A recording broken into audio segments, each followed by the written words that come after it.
அரசியல்னு நான் பார்க்கல, அது ஒரு பணி மக்களுக்காக. விஜயகாந்துக்கு அப்படித்தானே வச்சேன், சட்டம் ஒரு இருட்டறைன்னு வச்சேன். அதே மாதிரி விஜய்க்கு நாளைய தீர்ப்புன்னு வச்சேன்.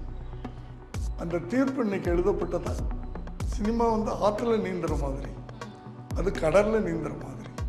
5 வருஷம் போட வேண்டிய அஸ்திவாரத்தை இப்போ ஒரு மாதத்தில் போடுறோம். நிச்சயமாக ஒரு நாள் அவர் அரசியலுக்கு வருவார் அப்படின்னு ஆசைப்பட்டேன். அதே போல் வந்தார். நான் கூட ஒரு நாள் சொல்லி பார்த்தேன், ஏன்ப்பா ஈஸியாச்சு, உங்கள் அப்பா ஒரு பெரிய நடிகர், நீங்கள் நடிகனை வந்துடலாமேன்னு சொல்லி பார்த்தேன். நோ தாத்தா, நான் என்னுடைய கவலை எல்லாம் விஜய் இன்னைக்கு இதில் இறங்கியிருக்கார். அவர் வீட்டில் இருந்துக்கிட்டு பொது சேவை பண்ணுறாரா, மக்கள் பணி பண்ணுறாரா, இல்லை வெளியே வர்றாரான்னு சொல்லிட்டு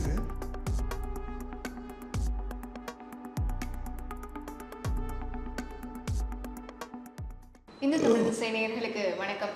இன்னைக்கு நம்மளுடைய சிறப்பு விருந்தினர் யார் அப்படின்னு சொல்லி பார்த்தோம்னா, கூரன் படத்துக்காக நடிகர் இயக்குனர் எஸ்.ஏ. சந்திரசேகர் அவர்களை தான் சந்திக்க வந்திருக்கோம். அவர்கிட்ட பேசலாம். வணக்கம் சார், எப்படி இருக்கீங்க சார்? சார், இப்போ கூரன் படத்துக்காக உங்களை சந்திக்க வந்திருக்கோம். தலைப்பே நிறைய பேருக்கு புது வார்த்தையாக இருக்கும், வித்தியாசமாக இருக்கும். ஸோ இந்த தலைப்பு, இந்த கதை ட்ரெயிலர்லாம் பார்க்கும்போது வித்தியாசமாக இருந்துச்சு. ப்ரெஸ் மீட்லேயும் பல வழக்கமாக நடக்கிறது இல்லாமல் வித்தியாசமான ஒரு முறையில் ப்ரெஸ் மீட்டும் நடந்துச்சு. எந்த ஒரு விஷயம் இந்த கதையை உங்களுக்கு ஒத்துக்கிறதுக்கு காரணமாக இருந்தது? ஆமாம், ஒரு டைரக்ஷன் நான் நிறுத்திட்டேன். ஒரு 2-3 வருஷமாச்சு. லாஸ்ட் பக்சரோட இனிமேல் டைரக்ஷன் வேண்டாம், நல்ல கதைகள் வந்தால் நடிக்கலாம் அப்படின்னு ஒரு முடிவோடு இருந்தேன். ஒரு 7-8 கதைகள் கேட்டிருப்பேன் இந்த 2 வருஷத்தில். எதுவுமே நம்ம நடிக்கணும் அப்படின்னு எனக்கு ஒரு ஆர்வத்தை தூண்டலை. இது ஆக்சுவலாக எங்கிட்ட அசிஸ்டண்ட்டாக இருந்தவர் விக்கி, என்னை வச்சு டிராஃபிக் ராமசாமி படம் டைரக்ட் பண்ணியிருக்கார். அவர் கொஞ்சம் கொஞ்சமாக ஏதோ அப்படியே கஷ்டப்பட்டு பணம் சேர்த்து ஒரு சின்ன படம் எடுக்கணும் அப்படின்னு தேடலில் இருக்கும்போது ஏதாவது புது கண்டென்ட் கிடைச்சா பண்ணலான்னு நினச்சிக்கிட்டு இருக்கார். அப்போ இந்த பையன் ஆந்திராவில் இருந்து, சுத்தமாக தமிழ் தெரியாது.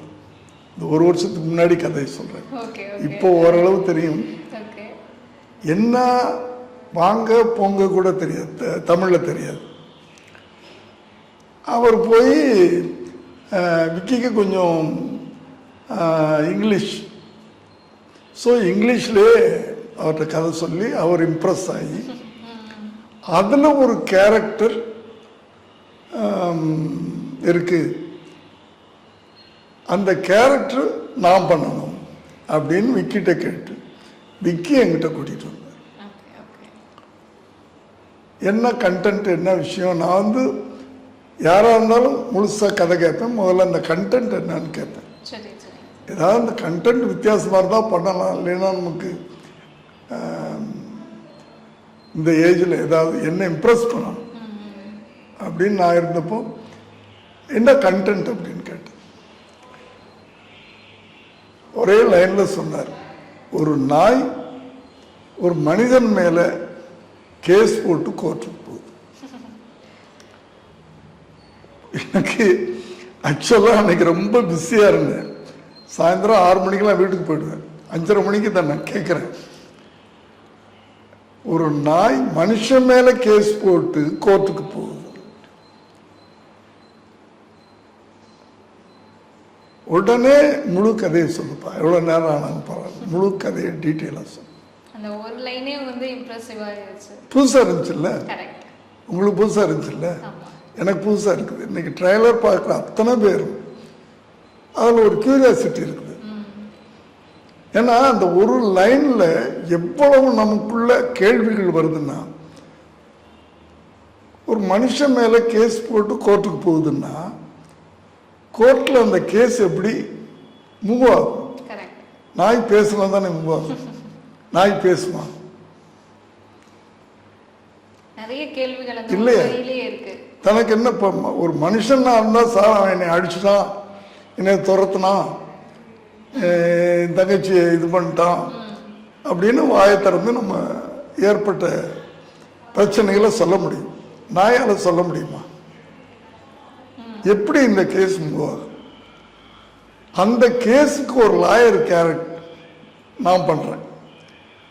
நான் எப்படி அதனுடைய என்ன இருந்தாலும் நாய் வந்து சாட்சி சொல்லணும்ல இல்லையா? இத்தனை கேள்விகளை உள்ளடக்கினது அந்த ஒரு லைன். அதனால தான் ஒத்துக்கிட்டேன். இப்போ வந்து இந்த படத்துல நீங்க சொல்லியிருந்தீங்க நாய்க்கான ஒரு சட்ட போராட்டம் நடத்துற ஒரு துணை நீக்கக்கூடிய ஒரு வக்கீல் கேரக்டர் அப்படிங்கிற ஒரு விஷயம் வந்து சொல்லியிருந்தீங்க. இப்போ நீங்க இந்த படத்துல இந்த கேரக்டர் எடுத்து பண்ணியிருந்தாலும் இயக்குனரா வந்து நீங்க நிறைய படங்கள் வந்து சட்டம் என் கையில் அந்த மாதிரியான படங்கள்லாம் சட்டம் ரிலேட்டடான சட்டம் ஒரு சாட்சி நீதிக்கு தண்டனை நிறைய பண்ணியிருக்கீங்க. இப்போ வந்து நீங்க படங்கள்ல பாக்குறதுக்கும் இப்ப ரியாலிட்டிலையும் வந்து தமிழகத்துல சட்டம் ஒழுங்கு வந்து எப்படி இருக்கு அப்படின்னு நினைக்கிறீங்க? அரசியலுக்கு எடுத்த உடனே அரசியலுக்கு போயிட்டீங்களே.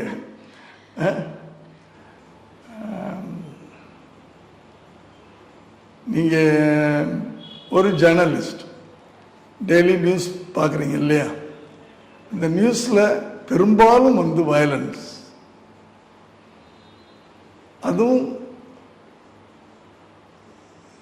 பெண்ணிய வன்கொடுமைகள் இன்னும் அதிகமாக.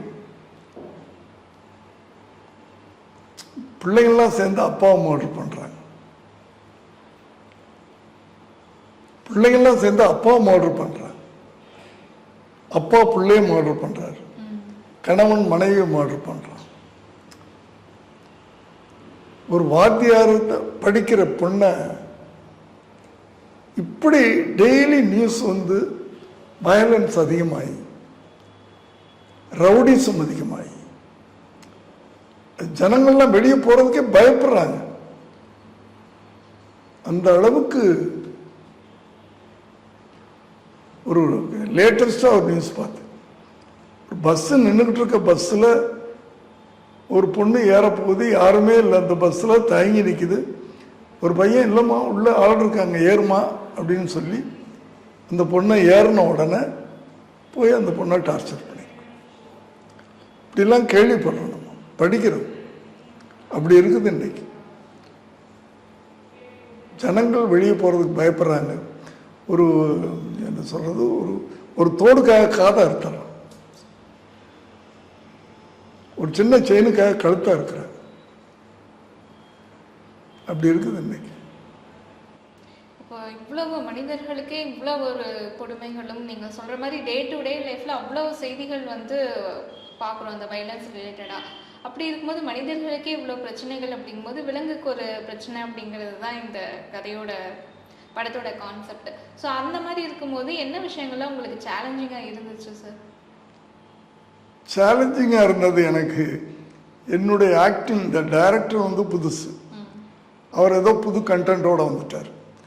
எனக்கு சேலஞ்சிங் என்னென்னா, நான் லாயராக பண்ணுறேன். நிறைய படங்கள் கோர்ட் ட்ராமா நான் பண்ணியிருக்கேன். அதிலிருந்து நான் மாறுபடணும். எந்த ஒரு சீனும் நான் இதுக்கு முன்னாடி பண்ண சீனாக இருக்கக்கூடாது. இதுதான் அவர்கிட்ட நான் கேட்டுக்கிட்டேன். நீங்கள் கதை நல்லா இருக்கு, அந்த விஷயம் சொல்லக்கூடிய விஷயம் நல்லா இருக்கு, சீனாக நீங்கள் பண்ணும்போது இதுக்கு முன்னாடி நான் பண்ண சீனாக இருந்தால் நான் பண்ண மாட்டேன். புதுசாக திங்க் பண்ணுங்க, புதுசாக நீங்கள் வந்து ப்ரெசன்ட் பண்ணுங்க. இந்த ப்ரெசன்டேஷனில் தானே இப்போ வந்து அதில் அவருக்கும் ஒரு சேலஞ்ச் இருந்துச்சு, நடிக்கிறதுல எனக்கும் ஒரு சேலஞ்ச் இருந்துச்சு. அதே மாதிரி இந்த படத்தோட ட்ரெய்லர் பார்க்கும்போது வந்து உங்களுக்கும் அந்த நாய்க்குமான பாண்டிங்லாம் வந்து ரொம்ப அழகான மொமெண்ட்ஸ்லாம் வந்து பார்க்க முடிஞ்சுது. ஸோ எப்படி வந்து ட்ரெயின் ஆனீங்க கூப்பிட்டு வச்சு, அதில் எதுவும் உங்களுக்கு இருந்துச்சு சேலஞ்சிங்? அப்படி இல்லைம்மா, நான் ஏற்கனவே நாய் வளர்த்துருக்கேன். நான் ஒரு 20 இயர்ஸ் இந்த வீட்டில் இருக்கும்போது, நாங்கள் இருக்கும்போது 20 இயர்ஸ் 2 நாய் வளர்த்தேன். ஒரு அல்சேஷன், ஒரு பொமரேனியன், 2 வளர்த்தேன். ஸோ அப்போ இருந்தே எனக்கு பெட்னா ரொம்ப பிடிக்கும். அதுதான் அல்சேஷனை பற்றி கேள்விப்பட்டிருப்பீங்க. அது பெட்டா, செல்லப்பிராணி. அது ரூம்லேயே தான் இருக்கும், அல்சேஷன் கீழே இருக்கும். பொமரேனியன் வந்து பெட்ரூம்லேயே சுற்றிட்டு இருக்கும், நம்ம படுத்தா பக்கத்தில் வந்து படுத்துக்கும். விஜயோடையே படுக்கும் இன்னும் சொல்லப்போனோம். அப்படி பழகினதுனால எனக்கு இந்த ஒரு நாயோட நம்ம வந்து ஆக்ட் பண்ணணும் அப்படின்னு அந்த கதையை கேட்ட உடனே எனக்கு வந்து ஒரு குஷியானேன். அடுத்து ஒரு லாயர் ஒரு நாய்க்காக வாதாடணும். ஒரு லாயர் தொழில் அது. ஆனால் அந்த தொழிலையும் மீறி அந்த நாய்கிட்ட நான் பழக ஒரு மொத்தத்தில் 45 நாளில் 40 நாள் நாயோட நான் பண்ணியிருக்கேன். இந்த 40 நாளும் கொஞ்சம் கொஞ்சமாக பழக அந்த நாய் வந்து நான் லவ் பண்ண ஆரம்பிச்சிட்டேன். நீங்கள் ட்ரைலரில் பார்த்துருப்பீங்க, நான் நாய் ஒரே தட்டில் சாப்பிடுவோம். அது ஜென்ரலாக அப்படி யாருக்கும் அந்த இது வராது இல்லையா? ஏன்னா நான் அப்படி பண்ணியிருக்கேன். அப்படி ஒரு பாண்டிங் எங்களுக்குள்ள ஒரு ஒரு லவ் அப்படின்னு சொல்கிறோம்ல, இந்த படத்துலையே வந்து ஒரு நாயை வச்சு என்ன படம் பண்ணியிருப்பாங்கன்னு ஒரு கேள்வி வரும். அதில் அட்வென்ச்சர் மட்டும் இல்லை, நல்ல எமோஷன் இருக்கும். படம் பார்த்த அத்தனை பேரும் கடைசியில் நீங்கள் படம் பார்க்குறீங்கன்னா ஒரு சொட்டு கண்ணீர் வடிக்காமல் வெளியே வர மாட்டேன். ட்ரெய்லர்லேயே வந்து அவ்வளோ எமோஷன்ஸ்லாம் வந்து பார்க்க முடிஞ்சுது. சார், இந்த படத்தோட ப்ரெஸ் மீட்டில் வந்து ஒரு விஷயம் வந்து சொல்லியிருந்தீங்க. ஆரம்ப காலத்தில் வந்து நடிகர் விஜய் அவரை வந்து சினிமாவுக்கு எப்படி வந்து படிப்படியாக வந்து கொண்டு வந்தேன் அப்படிங்கிற ஒரு விஷயத்த வந்து நீங்கள் பேசும்போது சொல்லியிருந்தீங்க. இப்போ அவர் சினிமாவிலேருந்து அரசியல் அப்படிங்கிற அடுத்த கட்டத்துக்கு வந்து நகர்ந்திருக்காரு. ஸோ இதை வந்து சினிமாவில் இவ்வளோ கஷ்டப்பட்டு நீங்கள் ஒரு இடத்துக்கு கொண்டு வந்து இப்போ அதை விட்டுட்டு அரசியல் முழு நேரமாக இறங்க போகிறேன் அப்படிங்கிற அந்த அறிவிப்பை வந்து நீங்கள் அவர் சொன்ன போது எப்படி உணர்ந்தீங்க? அவர் அரசியலுக்கு போகிறாரு அப்படின்றது என்னென்னா ஒரு ஒரு பொது சேவைக்கு போகிறார், மக்கள் பணிக்கு போகிறார். அப்படி தான் நான் எடுத்துக்கிறேன். சினிமாவில் வந்தார், 25 வருஷத்துக்கு மேலே சினிமாவில் பயணப்பட்டார். தமிழ் மக்கள் அவருக்கு வந்து சப்போர்ட் பண்ணாங்க இல்லையா, தூக்கி வச்சு கொண்டாடினாங்க. உலகத்தில் இருக்க அத்தனை தமிழர்களும் விஜய் கொண்டாடினாங்க இல்லையா. இப்போ அந்த மக்களுக்கு ஏதோ நான் பண்ணணும், அந்த மக்களுக்கு நான் சர்வீஸ் பண்ணணும். தமிழ்நாடு நீங்கள் சொன்னீங்க இவ்வளோ இப்படி இருக்குது, அதுக்கு நம்மளால் முடிஞ்சதை செய்யணும் அப்படின்னு ஒரு எண்ணம் இருக்குல்ல, அந்த எண்ணத்தோடு தானே போகிறார். அது அரசியல்னு நான் பார்க்கல, அது ஒரு பணி, அது ஒரு சேவை, சர்வீஸ், அதுக்கு தானே போகிறார். அதை நினச்ச ஒரு தகப்பனாக பெருமை தானே படணும். இப்போ விஜய் அவர்கள் வந்து எப்படி நீங்கள் சினிமாவில் ஒரு வலுவான அடித்தளம் வந்து போட்டு கொடுத்தீங்களோ அதே மாதிரி அரசியலுக்கான ஒரு அடித்தளமும் நீங்கள் அந்த காலத்திலேயே வந்து ஆரம்பித்து வச்சிங்களே சார்? ஒருத்தரை உருவாக்கும் போது அவர் இப்படி வரணும் அப்படின்னு நினச்சி தானே உருவாக்குறோம் இல்லையா. கொஞ்சம் கொஞ்சமாக ஒரு விளையாட்டு பையனாக நம்ம வந்து முதல்ல ஒரு 5-6 படங்கள் நீங்கள் பார்த்தீங்கன்னா ஒரு விளையாட்டு பையனாக ஒரு யூத் என்னென்ன பண்ணுவாங்க, லவ், ரொமான்ஸ், டான்ஸ், பாட்டு, இப்படித்தான் நம்ம வந்து கொண்டாடுறோம். ஒரு கட்டத்தில் வந்து பகவதி, திருமலை, துப்பாக்கி அப்படின்னு வந்து ஒரு ஆக்ஷன் ஹீரோவா ஒரு பரிமாணம் எடுக்கிறார். அப்புறம் சோஷியல் கண்டென்ட் உள்ள போகுது, மக்களுக்காக அநியாயங்களை எதிர்த்து போராடக்கூடிய ஒரு கதாபாத்திரங்கள். இப்படி ஒரு நாளைய தீர்ப்புன்னு ஒரு டைட்டில் வச்சேன் முதல் படத்துக்கு. அந்த தீர்ப்பு இன்னைக்கு எழுதப்பட்டதா இல்லையா. ஸோ அந்த எதிர்காலத்தை மைண்டில் வச்சு தானே அப்படி ஒரு டைட்டில் வச்சேன். ஒரு ஃபஸ்ட்டு ஒரு அறிமுகமாக்குறாரு ஒருத்தர், அவருக்கு ரொமான்டிக் தானே டைட்டில் வைப்போம் இல்லையா. விஜயகாந்துக்கு அப்படித்தானே வச்சேன், சட்டம் ஒரு இருட்டறைன்னு வச்சேன். அதே மாதிரி விஜய்க்கு நாளைய தீர்ப்புன்னு வச்சேன். விஜய் அவர்கள் வந்து சினிமாக்குள்ள நுழையும் போதே வந்து அரசியல் அப்படிங்கிற பாதையை நீங்க அப்பயே திரும்பி அரசியல்ன்ற வார்த்தையை நான் எடுக்க மாட்டேன். சோஷியல் கான்சியஸ், சமூக அக்கறை, சமூக உணர்வுள்ள ஒரு மனிதனாக இவர் மாறணும். ஏன்னா என்னுடைய படங்கள் பெரும்பாலும் அப்படியாப்பட்ட படங்கள் தான்.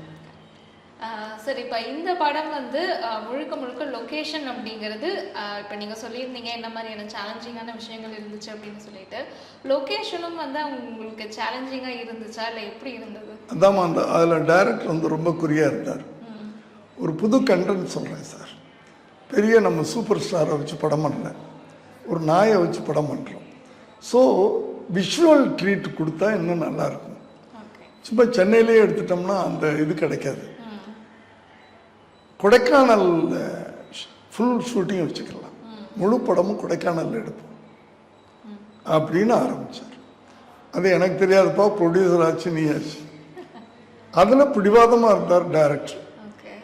ஏன்னா ஒரு சாதாரண கதையை படம் பார்க்கும்போது விஷுவல் பியூட்டியோடு நம்ம கொடுத்தோம்னா இன்றைக்கி ஆடியன்ஸ் வந்து ஈஸியாக அதை அக்செப்ட் பண்ணிக்கிறாங்க. சக்ஸஸ்க்கு அது ஒரு காரணமாக இருக்கும். நீங்கள் அதில் மட்டும் நீங்கள் வந்து எனக்கு கோஆப்ரேட் பண்ணணும், நீங்கள் ரெக்கமெண்ட் பண்ணணும் அப்படின்னு என்ன கேட்டார் ப்ரொடியூசர்கிட்ட சொன்னாங்க. அதுக்கப்புறம் தான் சொன்னேன், ஒரு 70-80 பேரை வச்சுக்கிட்டு அத்தனை நாள் 35 நாள் நினைக்க 32 நாள் 35 நாள் நம்ம வந்து கொடைக்கானலில், அதுலேயும் ஜனவரி பிப்ரவரி குளிரில். இப்போ வந்து இந்த குளோபல் சேஞ்சஸில் வந்து குளிர் எப்படி இருக்குதுன்னு நீங்கள் உங்களுக்கு தெரியும். எந்த ஒரு கிளைமேட்டுமே எக்ஸ்ட்ரீம், எந்த ஹாட்டாக இருந்தாலும் எக்ஸ்ட்ரீம் ஆகிடுது, கோல்டாக இருந்தாலும் எக்ஸ்ட்ரீம் ஆகிடுது. அப்படியாப்பட்ட அந்த கிளைமேட்டில் 30 நாளைக்கு மேலே நாங்கள் ஷூட் பண்ணியிருக்கோம். அதில் பிடிவாதமாக இருந்தார். அதை கேமராமேனை அந்த கிளைமேட்டை யூஸ் பண்ணியிருந்தாங்க படத்தில். இப்படி ஒரு கதைக்கு நான் நினைக்கவே இல்லை கொடைக்கானலில் ஷூட் பண்ணுவார். பட் அதான் சொல்கிறேன், இப்போ வர்ற இளைஞர்கள் வந்து ஒரு புதுசாக ஒரு எதையோ கொடுக்கணும் அப்படின்னு வர்றாங்க. சார், இப்போ விஜய் அவர்கள் வந்து நடிகராக வந்து நீங்கள் கொண்டு வந்திருக்கீங்க, நீங்களும் தனிப்பட்ட முறையில் வந்து இந்த விஷயங்கள் மாற்றிக்கோங்க அப்படின்னு சொல்லி நடிகராக வந்து சொல்லியிருக்கீங்க. இப்போ வந்து அவர் கட்சி ஆரம்பித்ததுக்கப்புறம் இந்த ஒரு விஷயம் வந்து அவர் இன்னும் கொஞ்சம் டியூன் பண்ணிக்கிட்டார் அப்படின்னா அவர் அடிச்சுக்கிறதுக்கு ஆளே இல்லை அப்படின்னா நீங்கள் எந்த ஒரு விஷயம் சொல்வீங்க? நான் எதுவுமே சொல்கிறதில்லம்மா. ஏன்னா அவர் என்னை விட ஸ்டூடானவர், என்னை விட பிரச்சனைகள் என்னென்ன வரும் எல்லாமே தெரிஞ்சுக்கிட்டவர். இப்போ சினிமாவில் இருந்த வரைக்கும் நம்ம ஒரு 10 வருஷம் தானே கூட இருக்கோம். அதுக்கப்புறம் தானே டிசைட் பண்ண ஆரம்பிச்சிட்டார்ல. தானே டிசைட் பண்ணி தானே முடிவு எடுத்து இப்படி படம் தான் நடிக்கணும், அது இப்படி தான் நடிக்கணும், அப்படி ஒரு சேலஞ்சிங் எடுத்துக்கிட்டு அதில் வந்தார்ல, நம்பர் 1 வந்தார்ல இல்லையா? அதே மாதிரி தானே இப்போ அரசியலுக்கு போகிறாருன்னா அரசியல் என்னென்ன பிரச்சனைகள் இருக்கும். பொதுப்பணிக்கு போகிறார், சாதாரண விஷயம் இல்லை இல்லையா? சினிமா வந்து ஆற்றுல நீந்துற மாதிரி, அது கடலில் நீந்துற மாதிரி இல்லையா? அதில் என்னென்ன பிரச்சனைகள் வரும், என்ன எதிர்ப்புகள் வரும், என்னென்ன கமெண்ட்ஸ் வரும், என்ன கேலி கிண்டல் வரும், இதெல்லாம் அடிச்சுட்டு வரணும்ல. தெரியும்ல, அவருக்கு இவ்வளவும் இருக்குன்னு தெரியும்ல. ஏன்னா படங்களில் அதே மாதிரி கேரக்டர்லாம் வச்சு ஒரு சமூக சேவையாளனுக்கு, ஒரு சமூக போராளிக்கு என்னென்ன பிரச்சனை வருதுன்னு படங்கள் நடித்து பார்த்துட்டார்ல. இதை விட பல மடங்கு நேரடியாக வரும் தெரியும்ல அவருக்கு. ஸோ நான் எதையுமே சொல்கிறது இல்லைம்மா. அவர் தீர்க்கமாக இருக்கார். இப்போ ஒரு சாதாரண நபர் வந்து பொதுப்பணிக்கு வரதுக்கும் நடிகர்கள் வரதுக்கும் வித்தியாசம் இருக்குல்ல சார்? இதில் என்ன வித்தியாசம் இருக்கு? அவங்களுக்கான ஒரு அட்டென்ஷன் பிரச்சனைகள் அப்படிங்கிற விமர்சனங்கள் வந்து வரும் இல்லையா? அதான் சொல்கிறேம்மா, அந்த பிரச்சனைகள்லாம் என்ன வரும்னு அவருக்கு தெரியும். ஆல்ரெடி தெரிஞ்சுதான் போகிறாரு, தெரியாமல் போகல. அதை நம்ம போய் சொல்ல வேண்டிய தேவையில்லை. என்னென்ன பிரச்சனை வரும், நீ இதுக்கு போகிற, நீ பேனர் வைக்க முடியாது, நீ ஒரு பப்ளிக் மீட்டிங் அட்டன் பண்ண முடியாது, உனக்கு வந்து அவ்வளோ ஈஸியாக வந்து மீட்டிங் போட முடியாது, உன்னை ஈஸியாக வந்து மக்களை ரீச் பண்ண விட மாட்டாங்க. இத்தனை நம்ம சொல்ல வேண்டிய தேவையில்லை, அவருக்கு தெரியும். சார், இப்போ இந்த கூரன் அப்படிங்கிற இந்த படம் வந்து நடிச்சிருக்கீங்க. எந்த ஒரு காட்சி உங்களுக்கு வந்து நீங்கள் சொல்லியிருந்தீங்க கதையோட அந்த 1 லைன் கேட்கும் போதே வந்து இம்ப்ரெஸ் ஆகி டைம் பார்க்காம வந்து முழு கதை கேட்டேன் அப்படின்னு சொல்லிட்டு, ஆனால் எந்த ஒரு காட்சி வந்து உங்களுக்கு ரொம்பவே நெகிழ்ச்சியாக இருந்துச்சு? இதில் நான் சொன்னேன்லம்மா, ஒரு அந்த நாயோட நான் பழக ஒரு எனக்கும் அந்த நாய்க்கும் ஏற்பட்ட உறவு இருக்குல்ல, அந்த உறவு வந்து ஒரு நாய், நான் வந்து லாயர் அப்படின்றத மறந்துட்டு அதை என் குழந்தை மாதிரி நான் ட்ரீட் பண்ண ஆரம்பிச்சிட்டேன். ஒரு லாயராக தனக்கு வர்ற கிளையண்ட்டுக்கு வந்து நம்ம நியாயம் வாங்கி கொடுக்கணும் இல்லையா? ஆனால் அதையும் மீறி அதையும் தாண்டி ஒரு தகப்பன் ஸ்தானத்துக்கு போய் அதுக்கு நம்ம சால்வேஷன் கொடுக்கணும். தான் பிள்ளை எப்படியா ஜெயிக்கணும்னு நினைப்போம்ல, அது மாதிரி அந்த நாய் ஜெயிக்கணும் அப்படின்னு ஒரு போராடக்கூடிய ஒரு கதாபாத்திரம் மாறி அந்த அந்த அந்த பரிணாமம் கொஞ்சம் கொஞ்சமாக வந்துருச்சு. அந்த உங்களுக்கு அந்த கதை ஒரு கதை கேரக்டர் அப்படிங்கறத தாண்டி இயல்பாவே வந்துருச்சு. Okay okay. பட் இவங்க ஏதோ சேட்டையெல்லாம் வந்து பண்ணாங்களா சார்? சேட்டை பண்றது இல்லாம கொஞ்சம் நம்ம ஒரு அனிமல்கிட்ட பழகும்போது கொஞ்சம் நம்ம கேர்ஃபுல்லாக தானே இருக்கணும். இப்போ ஒரு ஆர்டிஸ்டோட இப்போ உங்களோட நான் நடிக்கிறேன் அப்படின்னு சொன்னால் நீங்கள் ஏதோ தப்பு பண்ணால் நான் வந்து இல்லைம்மா சரியில்லை, இப்படி நடி அப்படி நடி, ஒன்மோர் எடுத்துக்க, கொஞ்சம் ரொம்ப லவுடர் ஆகி போச்சு கொஞ்சம் இப்படின்னு சொல்லலாம். நீங்கள் புரிஞ்சுக்கிறீங்க, நாய்கிட்ட சொல்ல முடியுமா? அதான் அது கூட நம்ம தெரிஞ்சுக்கிறணும். அது நம்ம சத்தம் போட முடியுமா? அது கோவம் வந்தால் என்ன ஆகும், நம்ம என்ன ஆகும்? இல்லை அம்மா சத்தம் போடுறது ஏதோ ஆகி போச்சுன்னா என்ன ஆகுது? ஸோ அது போக்கில் விட்டு அதனுடைய ட்ரெயினர் சந்துன்னு ஒரு ட்ரெயினர் இருந்தார். நமக்கு இன்னென்ன பண்ணணும் நாய் அப்படின்னு டைரக்டர் சொல்லிடுறாரு முந்தன் நாள். அவர் கொஞ்சம் ப்ராக்டிஸ் பண்ணி தான் கூப்பிட்டு வர்றார். இருந்தாலும் அது ஒரு அனிமல் தானே, இல்லை பெட் அனிமல், இவ்வளோதான், ஒரு நன்றியுள்ள ஜீவன். அதனால் அது கொஞ்சம் நம்ம நாக்காக தான் வேலை வாங்கணும். அப்படி தான் நாங்கள் வாங்கணும், கொஞ்சம் கொஞ்சமாக பழகி பழகி பழகி. சார், இப்போ ஒரு விஷயம் வந்து சொல்லியிருந்தீங்க, நடிகராகட்டும் ஒரு மீடியாவுக்கு நம்ம ஒரு பொதுவெளிக்கு வந்தோம் அப்படின்னாலே எப்படி நமக்கான வரவேற்பு இருக்குமோ அதே மாதிரி வந்து விமர்சனங்களும் வந்து வைக்கப்படுது. இப்போ அதே மாதிரி வந்து சொல்லியிருந்தீங்க, இப்போ ஒரு பிரபலம் வந்து பொதுப்பணிக்கு வரும்போது மக்களை எளிதாக போய் சந்திக்க முடியாது, மீட் பண்ண முடியாது, பேனர் வைக்க முடியாது அப்படிங்கிற ஒரு விஷயம் வந்து சொல்லியிருந்தீங்க. ஸோ இந்த ஒரு விஷயத்தை வச்சே வந்து விஜய் அவர்கள் வந்து ஒர்க் ஃப்ரம் ஹோம் அரசியல்வாதி அப்படிங்கிற ஒரு விமர்சனம் வந்து வைக்கிறாங்களே. அவர் ஏற்கனவே சொல்லிட்டாரு, கடைசியாக ஒரு படம் நான் நடிக்கிறேன், அந்த படம் நடித்த உடனே முழுக்க நான் அரசியலுக்கு வரப்போகிறேன்னு சொல்லிட்டார். அதுக்கு நீங்கள் கொஞ்சம் டைம் கொடுக்கணும்ல, அவருக்கு அந்த ஷூட்டிங் முடியணும்ல. அது ஒரு தொழில் தானே, அந்த தொழிலை வந்து பாதியில் ஒரு படத்தை விட்டுட்டு வர முடியாதுல்ல. அந்த படத்தை முடித்த பிறகு இந்த கேள்வி கேட்கணும். அவர் வீட்டில் இருந்துக்கிட்டு பொது சேவை பண்ணுறாரா, மக்கள் பணி பண்ணுறாரா, இல்லை வெளியே வர்றாரான்னு சொல்லிட்டு அந்த படத்தினுடைய ஷூட்டிங் முடிஞ்சவொடனே கேட்கணும். இல்லை இப்போ ஆனால் வந்து விஜய் அவர்கள் கட்சி தொடங்கும் போதே வந்து 2026 சட்டமன்ற தேர்தல் இலக்கு அப்படிங்கிற ஒரு விஷயம் வச்சுருக்காரு. இப்போ அதுக்கான காலம் வந்து குறுகியதாக இருக்கும்போது படம் வந்து இது பண்ணுறதுனால இந்த விமர்சனம் வருது அப்படின்னு சொல்கிறாங்க பலரும். இன்னைக்கு இருக்கிற சோஷியல் மீடியா இருக்கலாமா, எல்லா அரசியலுமே இப்போ ஒரு சினிமாவை எடுத்துக்கிட்டாலும் நாங்கள் சோஷியல் மீடியாவை தான் நம்புகிறோம். இப்போ அரசியல்வாதிகளும் அதை எடுத்துக்கிட்டாங்க. சோஷியல் மீடியா ஈஸியாக கொண்டு போய் ஒரு சின்ன விஷயத்தை இன்னைக்கு சொன்னோம்னா உலகம் பூரா சொல்லி ஒன் ஹவரில் உலகம் பூரா வந்துடுது இல்லை, அவ்வளோ ஃபாஸ்ட் டெக்னாலஜி வந்துருச்சு.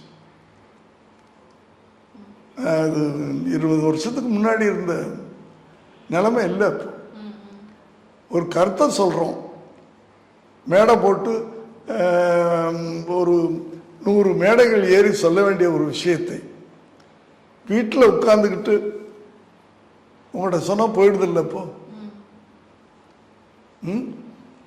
அதனால தான் சொல்கிறேன், இப்போ வந்து நீங்கள் ஒரு 5 வருஷம் போட வேண்டிய அஸ்திவாரத்தை இப்போ ஒரு மாதத்தில் போட்டுடலாம், கரெக்டாக நம்ம போட்டோம்.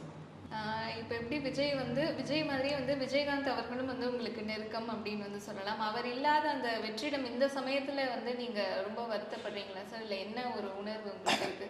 அவரும் அப்படித்தானம்மா, ஒரு மக்கள் பணிக்கு வரணும் அப்படின்னு அவர் படங்கள்லாம் நான் பண்ணேன். அப்படியாப்பட்ட கேரக்டர்ஸ் தான் அவருக்கு நான் கொடுத்தேன், ஒரு போராளியாக.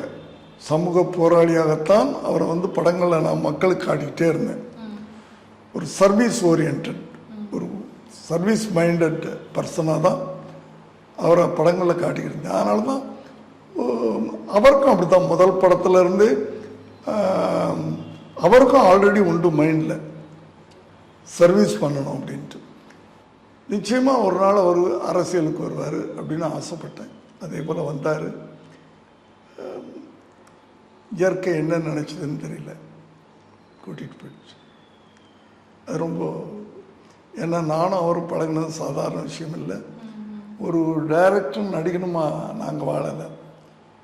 அவர் நான் ஒரு தம்பி மாதிரி நினச்சேன். அவர் என்ன குரு அப்படின்னா அத்தனை படங்கள் நடிச்சிருக்காரு, அத்தனை டைரக்டர்ஸில் நடிச்சிருக்காரு. பட் என்னை மட்டும் ஒரு குரு ஸ்தானத்தில் வச்சிருக்காரு. அவர் இருந்திருந்தாரு அப்படின்னா விஜய் அவர்கள் வந்து 2 பேரும் ஒரே கட்சியில் கூட்டணி அமைக்க வாய்ப்பு இருக்கா? அதான் நான் இல்லாத விஷயத்தை எதுக்குமா நம்ம பேசணும். அவர் இல்லை, இப்போ இல்லை, மனசில் இருக்காரே தவிர இல்லை. ஸோ நடக்க முடியாத ஒரு விஷயத்தை எதுக்கு நம்ம பேசணும். விஜயகாந்த் அவர்கள் மாதிரியே வந்து சீமானும் வந்து உங்க மேல நிறைய அன்பு வைத்திருக்கக்கூடிய ஒருத்தர், நீங்களும் அவர் மேல அன்பு வச்சிருக்கீங்க. இப்போ அவருடைய அரசியல் பாதையை எப்படி பார்க்குறீங்க? நான் என்னுடைய கவலை எல்லாம் விஜய் இன்னைக்கு இதில் இறங்கியிருக்கார். அவர் ஜெயிக்கணும். அவர் என்னென்ன பண்ணுறார் அதில் தான் என் முழு கவனம் இருக்கே தவிர மற்ற எதை பற்றியும் நம்ம யாரை பற்றியும் நம்ம நினைக்கிறது இல்லை. இவர் எப்படி போகிறார், என்னென்ன பண்ணுறார், ஒரு தகப்பனா அந்த கவலை ஒன்று தான் இருக்கே தவிர மற்றவங்களையெல்லாம் நம்ம இதில் கம்பேர் பண்ணுறதோ அவங்க இருக்காங்க இவங்க இருக்காங்கன்னு நினைக்கிறது தேவையில்லாதோ. சார், இப்போ உங்கள் வீட்லேயே வந்து அடுத்த தலைமுறையாக ஜேசன் அவர்களும் வந்து இயக்கத்துக்கு உங்களை மாதிரியே படம் வந்து இயக்க இருக்காரு. ஸோ எப்படி சார் உங்களோட டிப்ஸ் எல்லாம் வந்து கொடுத்து? சந்தோஷமாக இருக்குது, எனக்கு சந்தோஷமாக இருக்குது. அவருக்கு நடிக்கிறதுக்கு நிறைய வாய்ப்பு வந்துச்சு. நான் கூட ஒரு நாள் சொல்லி பார்த்தேன், ஏன்ப்பா ஈஸியாச்சு, உங்கள் அப்பா ஒரு பெரிய நடிகர், நீங்கள் நடிகனை வந்துடலாமேன்னு சொல்லி பார்த்தேன். நோ தாத்தா, டைரக்ஷன்லாம் த்ரில் இருக்குது அப்படின்னு சொன்னார். பரவாயில்லையே, நம்மள மாதிரியே இருக்காப்லையே. நீங்கள் எதுவும் டிப்ஸ் எல்லாம் கொடுத்தீங்களா சார் டைரக்ஷனுக்கு அப்படின்ட்டு? ஐயோ, இந்த ஜென்ரேஷனுக்கு நம்ம எதையுமே சொல்ல வேண்டாமா? அவங்களாம், நான் தான் சொல்கிறேன், இப்போ வர்ற புது இயக்குனர்கள்லாம் என்னென்னமோ தேக்கி வச்சுட்டு வர்றாங்க. அவங்கள்ட்ட போய் நம்ம, அதுவும் டெக்னாலஜி வைஸ் அவ்வளோ நாலேஜோடு வர்றாங்க, டெக்னிக்கலி வெல் எக்யூப்டாக வர்றாங்க. அவங்கள்ட்ட போய் நம்ம சொல்ல வேண்டிய தேவையில்லை. நீங்கள் உங்களுக்கு என்ன தெரியும், அந்த அந்த காலத்தை இன்னைக்கு வரைக்கும் நாங்கள் வந்து கதையை வந்து பேப்பரில் தானே எழுதுறேன் நானும். அவங்க பேப்பரை பேனாவே வச்சுக்கிறது இல்லையே, அவங்க எல்லாம் கம்ப்யூட்டரில் தானே கதையை, சீனே கம்ப்யூட்டரில் தானே, கதையே கம்ப்யூட்டரில் தானே இருக்கு இல்லையா? ஸோ அவர் அடுத்து நடிக்க வருவாரா அப்படின்னு ஏதாவது ஐடியா உங்களுக்கு இருக்கா சார்? நீங்கள் எதுவும் இயக்குவீங்களா அவரை வச்சு? அது அவரை கேட்டால் தான் தெரியும். எல்லாம் அவங்கவுங்க ஒரு இப்போல்லாம் வந்து அந்த அவங்க ஒரு மெச்சூரிட்டிக்கு வந்துட்ட பிறகு அவங்களா டிசைட் பண்ணுறாங்க, அவங்களா முடிவு எடுக்கிறாங்க, அவங்களா ஒரு தனி பாதையை போட்டுக்கிறாங்க, அவங்களா அதில் நடக்கிறாங்க, அவங்களா அதில் ஜெயிக்கிறாங்க. ஸோ விட்டுறணும்ல. சார், இப்போ நீங்கள் வந்து சொல்லியிருந்தீங்க மொழி ஆளுமை அப்படிங்கிற ஒரு விஷயம் வந்து சொல்லியிருந்தீங்க. இப்போ மும்மொழி கொள்கைக்கு எதிராக வந்து விஜய் அவர்களும் நேற்று நடந்த தாவேகா 2ஆம் ஆண்டு விழாவில் ஒரு கருத்து முன் வச்சாரு. ஆனால் வந்து விஜய் அவர்கள் நடத்தக்கூடிய பள்ளியிலே வந்து மும்மொழி கொள்கை இருக்குது அப்படிங்கிற ஒரு விஷயம் வந்து சொல்கிறாங்க. ஸோ 2 முரண்பாடான விஷயங்கள் இருக்கே அப்படின்னு அண்ணாமலையும் வந்து நேற்று ஒரு ப்ரெஸ் மீட்டில் பேசியிருந்தார்.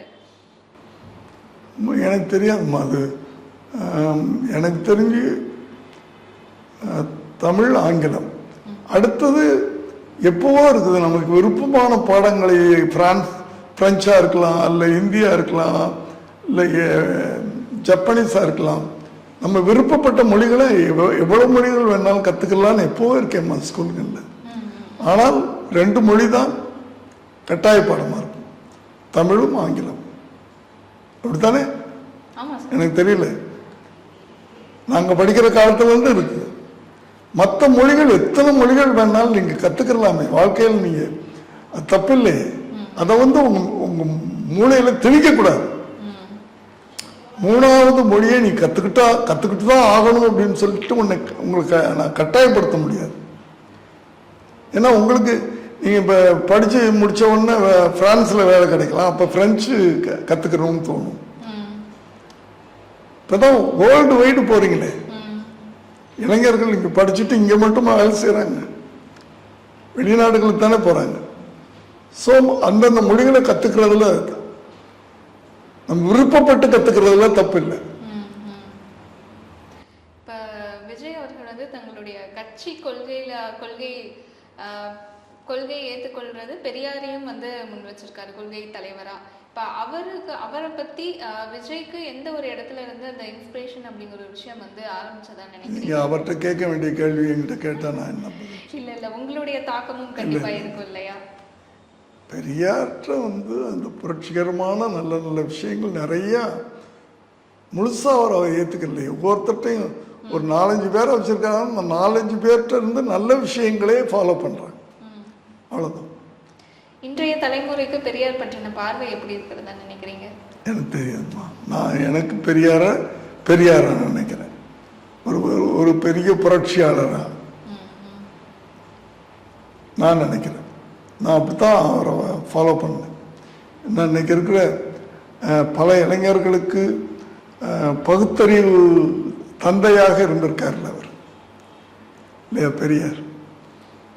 இந்த படத்துடைய ப்ரெஸ் மீட்டில் ஒரு விஷயம் வந்து சொல்லியிருந்தீங்க, 80 வயசு தாண்டியும் என்னுடைய இளமை ரகசியம் இதுதான் அப்படிங்கிற ஒரு விஷயம் வந்து சொல்லியிருந்தீங்க. உண்மையாலுமே அதை கேட்கும்போது வந்து இன்ஸ்பிரேஷனாக இருந்துச்சு. ஸோ ரெகுலராக உங்களுடைய ரொட்டீன் அப்படிங்கிறது எப்படி சார் இருக்கும்? கொஞ்சம் ப்ரீஃபாக நாங்கள் தெரிஞ்சுக்கலாமா? வேறு ஒன்றுமே இல்லைம்மா. நமக்கு எந்த வருஷம் பிறந்தோன்றதை மறந்துடணும். ஒவ்வொருத்தருக்கும் சொல்கிறேன், எல்லாருக்குமே சொல்கிறேன். அதுவும் வயசாகும்போது வயசானவங்களுக்கு நான் சொல்கிற அட்வைஸ் அது. எனக்கு இத்தனை வயசு ஆகிப்போச்சுன்னு அந்த எண்ணத்தை தூக்கி போட்டுருங்க. உன்னால் முடிஞ்ச வரைக்கும் உழைச்சிக்கிட்டு கொஞ்சம் ஆன்மீகம் உள்ளுக்குள்ளே இருக்கட்டும். பாசிட்டிவாக திங்க் பண்ணு எல்லாத்தையுமே. அடுத்தது மனசு எவ்வளவுக்குள்ள உன்னால் முடியுமோ சந்தோஷமாக வச்சுக்க, ஹாப்பியாக இரு, அடுத்தவங்களையும் ஹாப்பியாக வச்சிரு. செய்கிற தொழிலுக்கு எந்த விதத்திலையும் துரோகம் பண்ணாது. 100% தொழில்னு வரும்போது 100% அது மேலே நீ ஃபோக்கஸ் பண்ண. எதுக்கு போனாலும் அது ஒரு ரேஸ். நீ 10 பேரோட ஓடுறேன்னு மைண்டில் வச்சுக்க. காம்படிஷன் நீ மைண்டில் வச்சுக்க. நீ தனியாக ஓடல, உன்னோட 10 பேர் ஓடுறான், நீ இந்த 10 பேரில் நீ ஜெயிக்க. அதான் மைண்டில் வச்சு. சரி, இப்போ வந்து சொல்லியிருந்தீங்க எப்படி வந்து ஆக்டிவாக இருக்கணும் அப்படிங்கிறதுக்கு. இப்போ சினிமாவில் வந்து இயக்கம் அப்படிங்கிறத நீங்கள் மிஸ் பண்ணுறீங்களா? இப்போ நடிக்கிறதுல கவனம் செலுத்துறேன் அப்படின்னு சொல்கிறீங்க, பட் இயக்கம் அப்படிங்கிறத மிஸ் பண்ணுறீங்களா? மிஸ் பண்ணுறதா நான் நினைக்க மாட்டேம்மா. எங்கள் ஜென்ரேஷன், என்னுடைய ஜென்ரேஷன், எங்களுடைய way of thinking, way of speaking இதெல்லாம் மாறி போச்சு.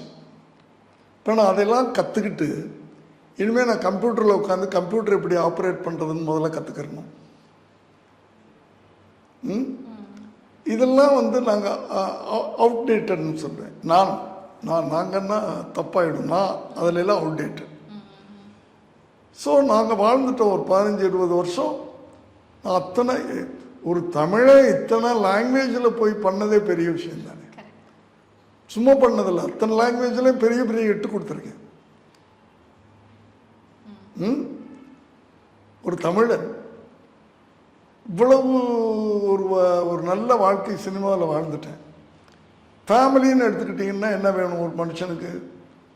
ஒரு நல்ல அன்பான மனைவி வேணும் இல்லையா? அது இருக்காங்க. ஒரு நமக்கு பேர் சொல்கிற மாதிரி ஒரு பிள்ளை வேணும், இருக்காரு. இதை விட என்ன வேணும்?